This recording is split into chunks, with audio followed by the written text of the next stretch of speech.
ternyata kalau kita cuman mengandalkan diri kita sebagai manusia dengan segala sifat-sifatnya, kita itu bakalan lebih sering rugi, lebih sering mengeluh, lebih sering baper, lebih sering bete, lebih sering ilfil, lebih sering keras, lebih sering gampang marah. Kenapa? Karena insan banget, manusia banget. Innal insana lafi khusr. Terus gimana cara biar kita nggak mengalami banyak ruginya sebagai manusia, nggak ngalamin bete yang berlebihan, marah yang sampai jadi fujur istilahnya, marah yang meluap-luap gitu, meledak-ledak. Gimana caranya kita biar jadi orang nggak gampang ngeluh? Berarti nggak cukup menjadi insan, harus di-upgrade mental kita dari mental manusia menjadi mental seorang mukmin.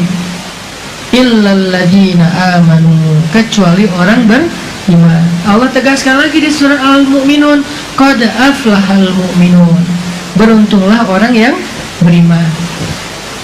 Banyak nanti lagi ayat yang lain, alladzina yu'minuna bil ghaib, ujung-ujungnya ulaika humul muflihun, mereka lah orang-orang yang beruntung. Jadi kalau pengen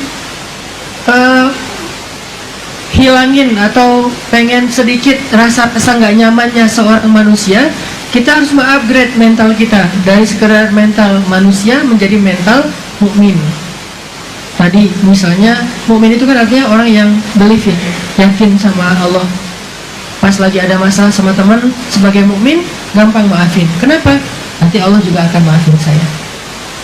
Sebagai mukmin, ke tetangga, ke tamu, ke siapa aja, pakai kata iman. Siapa yang beriman kepada Allah dan Rasul, hendaklah memuliakan tamu. Coba, jadi mukmin tuh jadi bisa memuliakan tamu. Kenapa? Orang yang memuliakan tamunya, maka Allah muliakan dia. Siapa yang beriman kepada Allah dan Rasul, hendaklah dia menghormati tetangga. Tidak beriman kalian sampai kalian mencintai saudara kalian seperti kalian mencintai diri kalian sendiri, dan seterusnya dan seterusnya. Artinya belajar iman, belajar yakin sama Allah. Kalau kayak gini nanti Allah ini, kalau kayak gitu nanti Allah itu. Termasuk kayak misalnya orang ngeluh kalau ada masalah. Mukmin ngeluh, cuman nggak separah ngeluhnya manusia. Dua-duanya ngeluh nih, karena sifat dominan sifat manusia itu nggak hilang, fitrah, cuman nggak dominan. Ngeluh sedikit langsung recovery. Kalau misalnya dia insan banget, nggak akan recovery, ngeluh aja terus. Kalau dia insan banget, nggak akan recovery, sakit hati aja terus. Kalau dia insan banget, nggak akan recovery, dendam aja terus, nggak akan pernah mau bisa memaafkan mantannya, kan ya? Kenapa? Insan banget. Makanya jadilah orang yang mukmin terhadap mantan.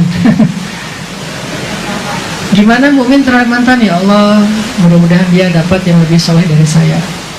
Tapi jangan seganteng saya sih ya Allah. Biar dia nggak lupa. Artinya nih, mukmin kayak ada masalah kehilangan sesuatu. Orang kalau jadi manusia biasa kehilangan sesuatu pasti kan banyak kayak berandai-andai gitu kan. Coba kalau kemarin saya gini, coba kalau kemarin saya gitu, kan orang itu manusia banget tuh. Atau nyari kambing hitam.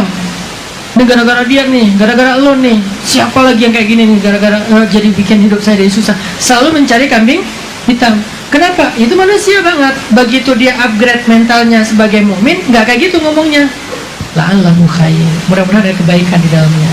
Qadarullah, ini sudah ketentuan Allah. Atau ya Allah ganti saya yang lebih baik dari apa yang sudah hilang. Kan jadi lebih tough ya, lebih tahan banting ya. Makanya Allah bilang innal insan lafi khusr.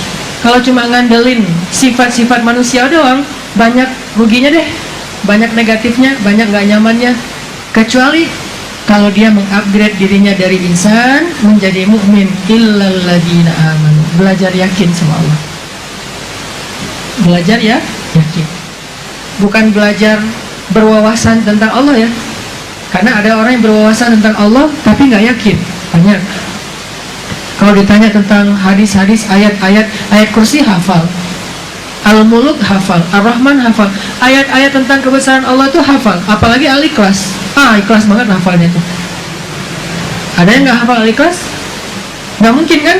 Berarti kita tuh yakin udah punya banget wawasan tentang Allah.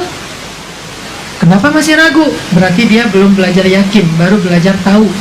Tahu sih Allah Maha Kuasa, tapi nah ini berarti belum belajar yakin. Coba yang pertama belajar yakin.